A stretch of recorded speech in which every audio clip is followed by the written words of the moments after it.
Thank you very much. I do not have a PowerPoint presentation. I know that's unusual. The first time I gave a PowerPoint presentation, my friends and colleagues said, wow, you're so brave to do a PowerPoint, because it was new.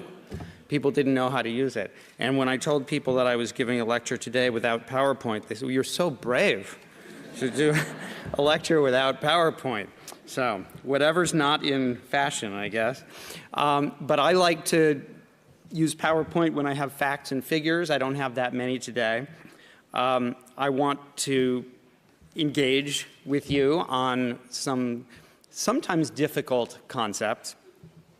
One of the things that I want to emphasize as well is I know there's not a lot of time for question and answer here, so if anybody has any questions, please feel free to email me at rgrink@gwu.edu. I'm very easy to find on the internet. My name is not that common. So I want to start out by telling you about something. I was doing some research in South Africa, and I heard a voice behind me, and it said, all right, Sparky, here's the deal. You want to court the little lady, you got to be a straight shooter. I immediately recognized this as a line from the movie Aladdin by Walt Disney Company, and I turned around and I saw a boy who had his fingers in his ears. This repetition of words and phrases, the posture, was familiar to me from my own daughter, who self-identifies as autistic. What was startling to me was that I was not in familiar territory. This was a Zulu-speaking boy waiting for his mother in an antiretroviral clinic in rural KwaZulu-Natal, South Africa. He did not have a diagnosis of autism. Indeed, we could say that he does not have autism. He has repetitive and stereotyped behaviors. He has difficulties with social communication. But in his community, autism is unknown as a framework, as a construct, as a concept. It has no meaning. And so there's no way we could justifiably argue that he has autism to his community. Suppose I say that autism is a mid to late 20th century construction, that it is a historically contingent assemblage of specific observable behaviors selected from an almost infinite array of behaviors. By saying this, I'm not arguing that the phenomena of autism do not exist. My daughter will have problems with social communication and speech, behavior, no matter what diagnosis she has, no matter if she has no diagnosis. A constructivist approach does not deny that there is an underlying biological condition that can produce certain behaviors, certain kinds of cognition, certain kinds of skills, certain kinds of suffering. But it acknowledges that we make models of behavior, models that are historically contingent and culturally constructed. Consider that in a recent paper, Polyak et al. Found no statistically significant change in the overall proportion of children in special education in the United States between 2000 and 2010. Indeed, the proportion of students classified with any special education category was lower in 2010 than in any previous year for up to 10 years. Yet, between 2000 and 2010, the classification of autism as a proportion of students in special education increased by more than 300%. So a lower rate of special education service provision, yet a 300% increase in autism. How do you account for that? Much of the increase is attributable to the steady decline of some other diagnoses, intellectual disability and specific learning disability, for example, and the rise of autism and also traumatic brain injury as desirable categories. What makes these categories desirable is partly what they are not. A parent of a child with traumatic brain injury, parent of a child with autism, does not want to suffer what many believe is the indignity of a label of intellectual disability. The parent of a child with a rare, complex genetic disorder may choose autism, because through that parsimonious category, the child joins an ever-widening group of peers and their families, and perhaps fits more neatly in pre-established programs. It's not that people with absent, delayed, or otherwise impaired language, with challenges in social communication, with repetitive and stereotyped behaviors did not exist before, but only a narrow group of people warranted that diagnosis, given how autism was defined. So what I want to talk to you about today is the need to look at autism in its context. And by context, I mean its total context. Because when we speak about autism, we're not just speaking of that of which we speak, but that out of which we speak. And the value of my profession, anthropology, is not just to understand how culture affects autism, but to understand the cultural foundations of its various representations, including science, advocacy, philanthropy, and even in the schoolyard.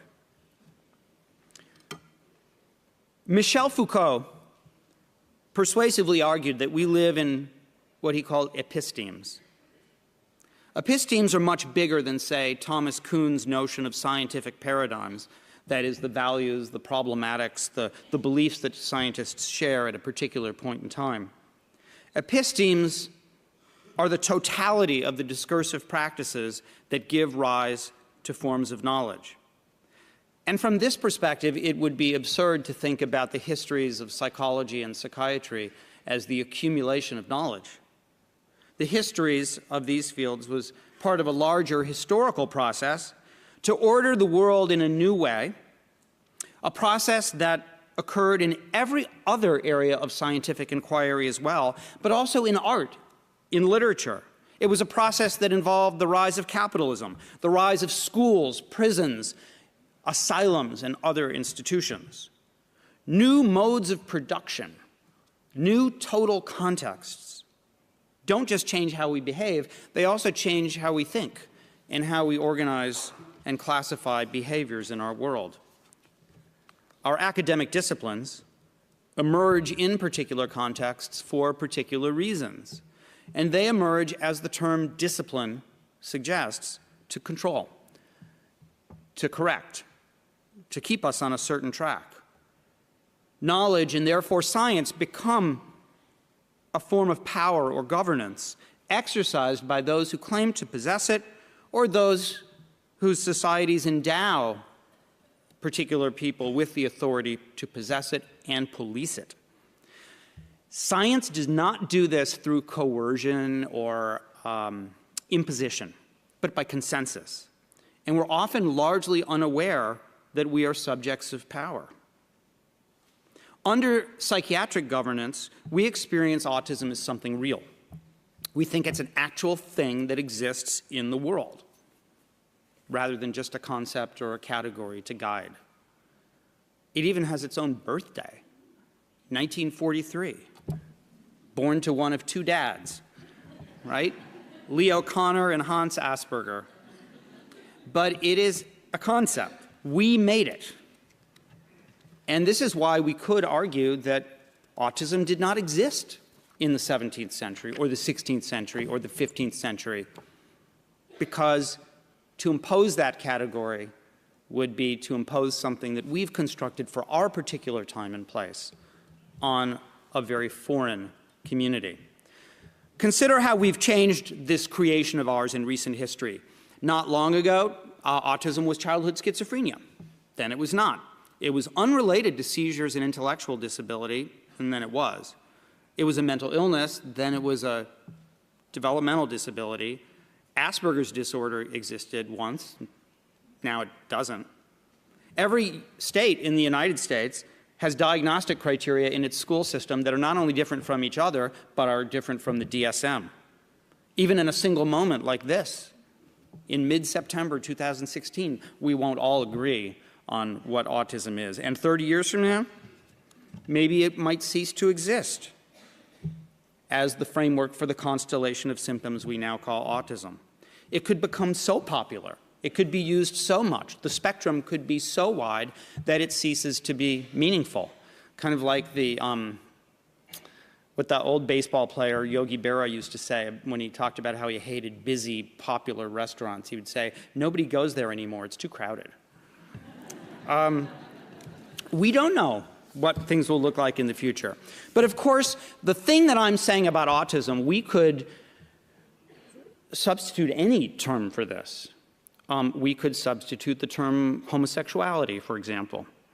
The Oxford English Dictionary traces the first usage of the word homosexuality to 1892.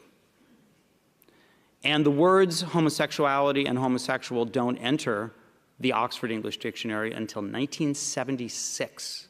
That's just how recent those terms are. There was no homosexuality and no homosexuals before 1892. It's true. Because sex between people of the same sex, even if abhorred by religions, prosecuted by governments, was not distinguished or marked as a distinct concept that defined a distinct kind of human being. There's this huge debate among American historians about whether Abraham Lincoln was gay, because he had a long-standing romantic relationship with a man named Joshua Speed. But while he might have feared that people would find out and disapprove, he never feared being called a homosexual, because that concept didn't exist.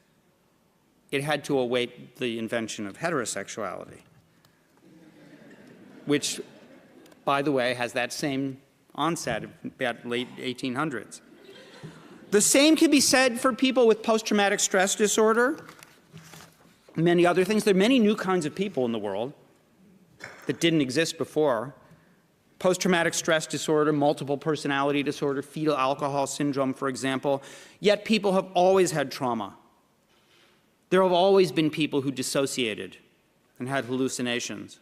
There have always been women who consumed alcohol during pregnancy. What we have not always had is a certain group of experts who created these classifications, justified them as valid, integrated them into institutions, employed them by diagnosing individuals who came to see themselves in terms of that diagnosis, which is why challenges to diagnostic definitions sometimes feel like a challenge to one's own sense of self. A diagnostic classification like autism will be employed only where it's meaningful. In sub-Saharan Africa, where I've done a bit of work, it's not uncommon for families, educators, and healers to identify the locus of an individual's suffering, not in the person, but in the family or in a particular relationship that might involve malevolence or malice. So if a child does not develop language, it might be because somebody else in the family violated a norm. And the punishment might be expressed through the obvious symbol of vulnerability, the child. The term itself, autism, selfism, implies a separation of the person from the society. And in such contexts, it's often difficult for people to comprehend, even in Europe. Notions of autonomy and separation influence concepts of the child. Dutch parents, for example, tend to describe children that Americans might describe as dependent as sociable, while American parents of children with the same profile see dependence as a psychological problem, calling them clingy. Turkish parents tend to view American ideals of children's independence from parents to be problematic. With regard to the axis of disability, a key factor in determining educational placement is not only what constitutes a problem, but what constitutes a functional impairment, a disability that interferes with a child's education. There's considerable cultural variation in what constitutes a functional impairment. Leaving aside the possibility of true variation in children's psychopathology across cultures, many Italian children with perceived mood difficulties are less likely to be considered eligible for psychiatric care and more likely to be seen as someone in close touch with his or her emotions. One could make the argument that we have fetishized autism and made it into this real thing that we really think exists. And I don't mean fetish in some sort of sinister or sexual sense, or even in the religious sense. I mean fetish in the sense of something singular, set apart, and set apart from the conditions of its production. Marx, of course, described the commodity as fetishized. He argued that money is fetishized as having, we think money has real objective value. I have a dollar bill here. We think this piece of paper actually has value. That's counterintuitive. And we think it has value because what is masked in this piece of paper is the complex set of social relations that provide it value, that give it value. We think this has value independent of the activity that gave it that value.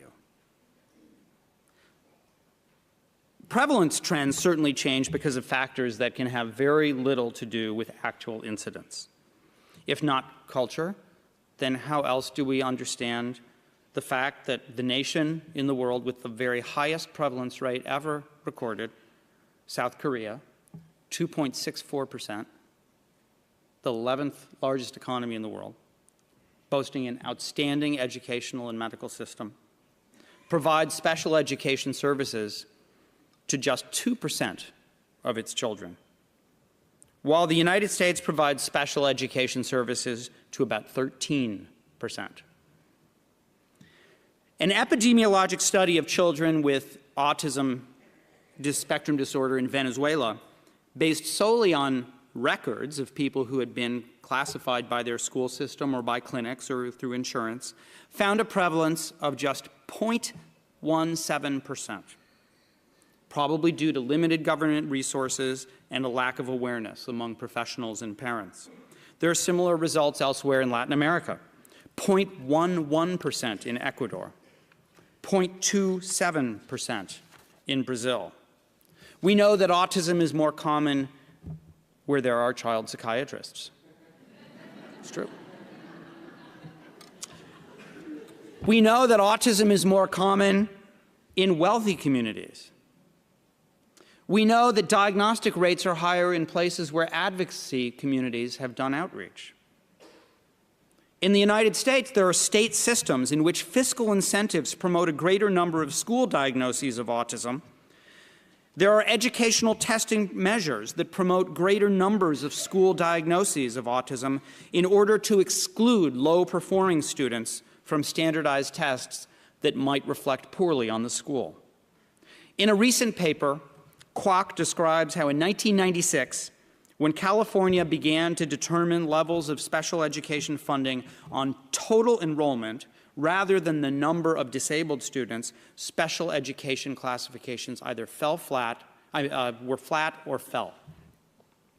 Another important factor is special education litigation that requires the categories such as autism or traumatic brain injury or so on. One study of a comprehensive sample of published court decisions in the United States found that autism accounted for 1/3 of court decisions concerning the Individuals with Disabilities Education Act. In fact, many of our scientific ideas don't come from science. They come from science plus the total context. One need only think about the 18th century and the 19th century, where due to exploration and capitalism and competition between European countries, there was exploration and an attempt to try to figure out how to explain human and cultural variation. And artists painted paintings about the disintegration of the mind or the variation of the mind. And authors wrote books like Frankenstein, Dr. Jekyll and Mr. Hyde, while scientists posited that there was a dark and a light side to the mind, that you could think of the mind as being this perfect, coherent whole that degenerated over time. French evolutionary thought, scientists hypothesized that variation was due to the disintegration of the mind into its parts, with Europeans representing the coherence, the perfect mind, and non-Western peoples and people with mental illnesses representing fragmentation. Remarkably, more than 150 years after Dostoevsky wrote about what he called the second self as a sign of the disintegration of the mind, even a cursory examination of advertisements for antipsychotic pharmaceuticals in 2016 will yield representations of schizophrenia, the split mind, as divided, fractured, representations that owe their existence largely to European romanticism and certainly not to any scientific discovery. And these kinds of representations have real effects. They create stigma, they create problems. You can see this effect in Japan, where the concept of the split mind was replaced by a new concept that roughly translated means integration disorder. And after just a few years, the percentage of cases in which patients in Japan were informed of their diagnosis of integration disorder rose from 36 to 69%. One wonders how autism would be experienced if we could shift away from the deficit model that defines autism in terms of impairment or loss. So what makes us embrace autism as this concept? What makes it seem so real? And there may be something fundamental underlying that embrace that is not just an abstraction like acceptance or neurodiversity or attitudes. It could be that there's something more fundamental. It could be something material and objective. Think about it. Once autism becomes an important category, it feeds an industry of therapists, complementary and alternative medicines, mainstream pharmaceuticals, special educators and special education programs, group homes, other facilities. Each of these entities depends on the availability of people classified as autistic. The crucial point I want to make is that we're not certain whether the knowledge that we've created in conferences like this or wherever is an improvement on what came before. We can't say for certain that it's an improvement.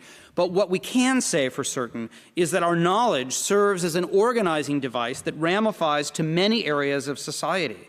And that as an organizing device, knowledge can take on unanticipated power, particularly economic power. Each new revision of the DSM is motivated less by radical changes in psychiatric knowledge than in the need for the American Psychiatric Association to develop its greatest source of revenue, its single greatest source of revenue.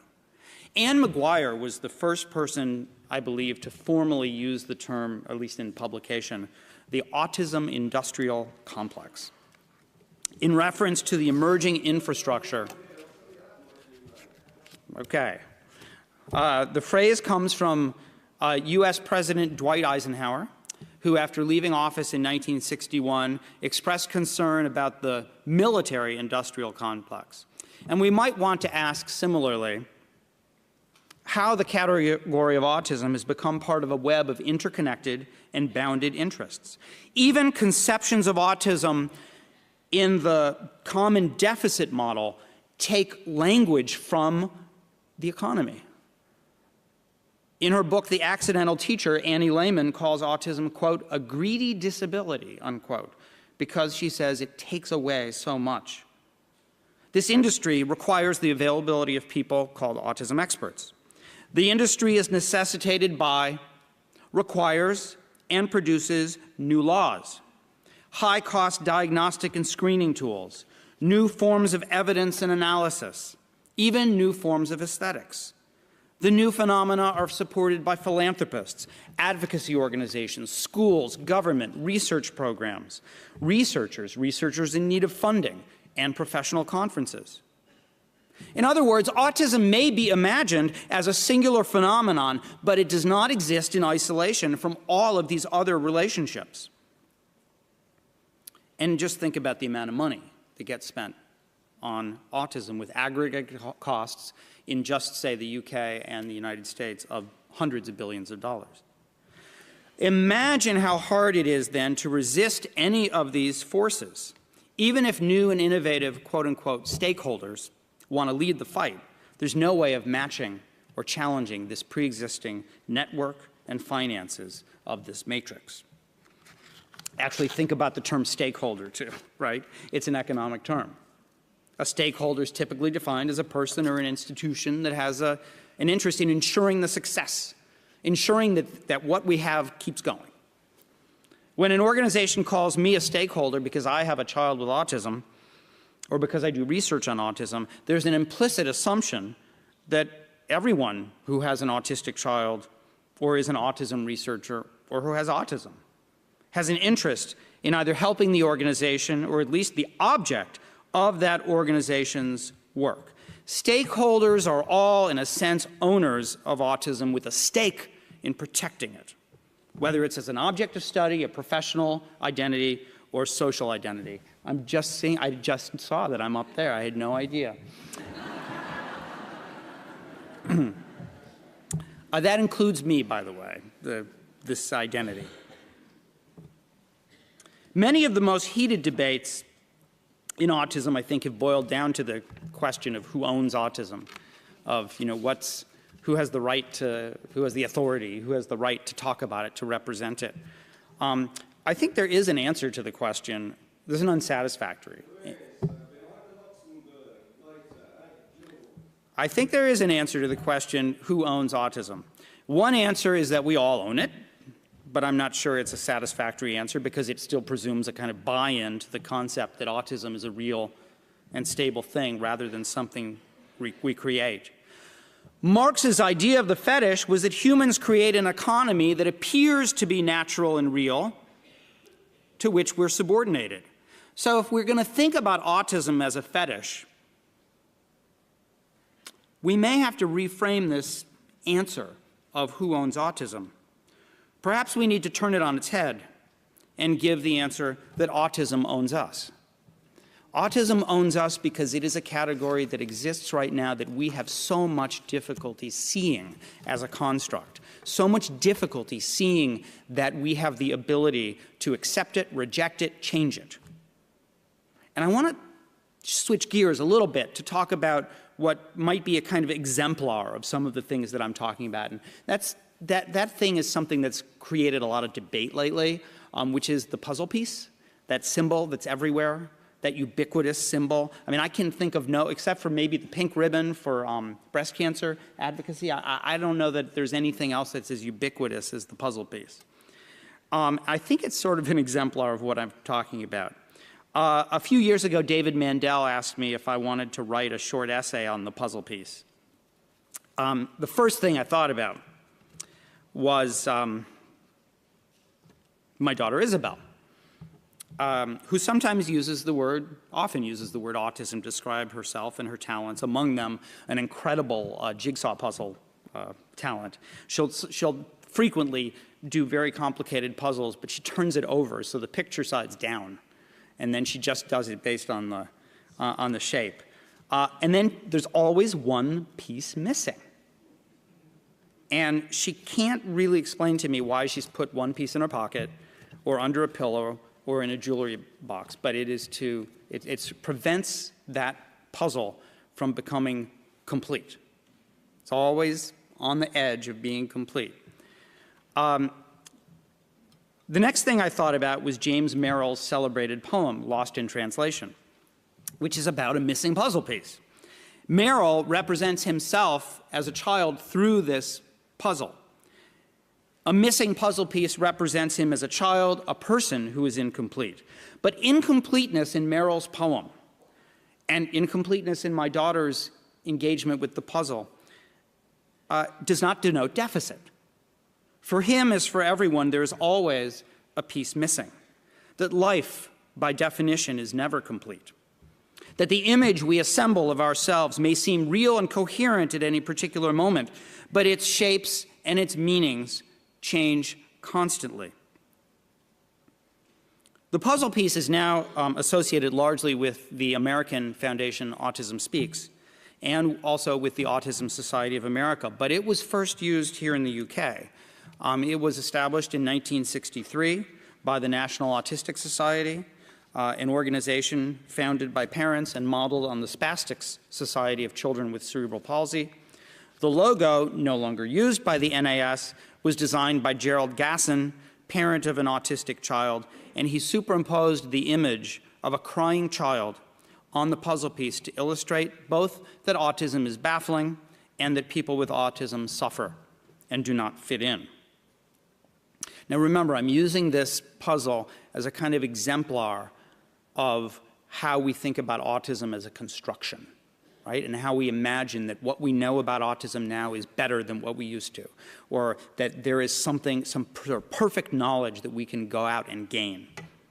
I think one reason the puzzle endures goes beyond the idea of people not fitting in to denote the universal problem that no one ever fits into society because all societies are constantly changing shape.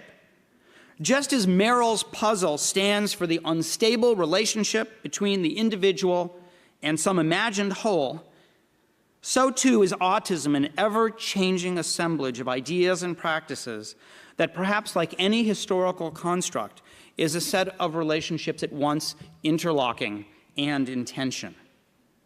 The meanings and values of autism as we now conceive it, like genetics or economics, or any other construction we may use to talk about human behavior, change constantly because societies change. Much of that tension exists between the part, the individual, and its imagined whole, the society in which the individual lives. And the puzzle piece therefore becomes a contested symbol. Who has the authority to interpret it? Ironically, the word symbol comes from the ancient Greek term for the fragment of a token for entry, like when you give half a ticket when we attend a play or a concert, you have that stub. And so the ancient Greek verb symbolize, actually meant to put together or to make whole. It referred to the inferences we make from incomplete information. Similarly, although each puzzle piece is unique, the desire to work on a puzzle presupposes both that the pieces will interlock and that we know what the puzzle as a whole will look like the cover of the box it came in. But for autism, the whole always differs. Depends on your perspective. For autism researchers, the whole might be a coherent system of scientific knowledge that explains, treats, and maybe even cures what we call autism. For some autistic self-advocates, the whole is a definition of normalcy, championed by the normal or neurotypical. The incomplete puzzle in this view represents that deficit model of autism. It suggests there's something missing in people with autism, that the completed puzzle will mean cure or a destruction not only of personhood, but of the positive characteristics of autism that contribute to human diversity and creativity. Indeed, self-advocates may very well identify more with the puzzle piece than the puzzle itself, and argue they are best represented by a piece that will never, should never fit in. Still, other advocates see the imagined puzzle to which the piece belongs as society at large, and the lone separated piece as a representation of autistic isolation. For them, that image challenges their current experience. It denies the existence of an autistic sociality at a time when advocates have been working so hard to demonstrate that people with autism do build and maintain meaningful social relationships and even new social identities. For better or for worse, the puzzle piece is currently bound to autism and all the sites of autism's reification in both our discourses and in our material realities, in texts, in images, in individual education plans, in walkathons, in merchandise, in buildings illuminated in blue light, in individuals like my daughter who identify themselves quite proudly as autistic. Now, this is not to suggest that I like the symbol. It's not to suggest that the symbol or the logo will endure. But if you eliminate it, a new symbol would replace it. It might be the face of a child. It could be a butterfly emerging from its cocoon. It could be a ribbon. It could be a sagittal view of the brain. Who knows? We'll never eliminate the contest over what autism means and the discomfort and sometimes anger about that context, as long as we believe that autism is a real thing that exists, that others have defined, rather than just a temporary construct that we've made at a particular historical moment. A symbol is always bound to something objective, even if that thing is an objective illusion. Like the illusion that Asperger's disorder really existed in the world between 1994 and 2014, and how certain we were that it existed in the world when it was codified by the DSM-4, and yet now supposedly no longer exists. Such a perspective, such a symbolic perspective, is not meant to devalue the passions that people bring to autism, or the passions that they bring to a particular category, but rather to celebrate them. In accepting and resisting particular images of autism, we can acknowledge that the core features of autism cannot be reduced to nature. They cannot be reduced to biological materials and mechanisms, that the meanings and the experiences of autism are our own making, that we make our own truths. Writing about a different aspect of human thought and behavior, the philosopher Paul Ricoeur once wrote about memory and how historians were always putting memory down, saying memory is so imperfect. It's a divergence from a perfect recollection of the way events really happened, perfect knowledge of the past. Memory becomes devalued as a divergence of this real, true knowledge. Ricoeur challenges the idea of a real truth. He says that memory is not imperfect. Everything's imperfect. Memory should be celebrated not as an imperfect truth, but as a capacity, a remarkable skill, a remarkable capacity of the human mind, of our cultures. But this view is possible only if we shatter the historian's illusion that there is a real, objective, unfiltered, unconstructed truth or wholeness to be found. It's only possible if we shatter the illusion that historical memory, like the 19th century concept of schizophrenia, is somehow a degeneration or a disintegration from some perfect point of origin. And there is indeed a lesson for autism researchers in this critique of history. The constellation of behaviors and cognitive characteristics that we call autism today existed long before we made it an object of knowledge and narrative, before we interpreted it, named it, and started the ongoing process of reinterpretation and redefinition. If anything, this critique shines a light on how much we're actually capable of. Our capacity for culture, our capacity to shape things, means we have the power to change the history of autism. We have the power to make a new past with new narratives and new metaphors. And I think to a large extent, this conference has celebrated many of these efforts. I'm proud that I was able to speak to you today, and I'm happy to take a couple of questions if we have time. Thank you so much.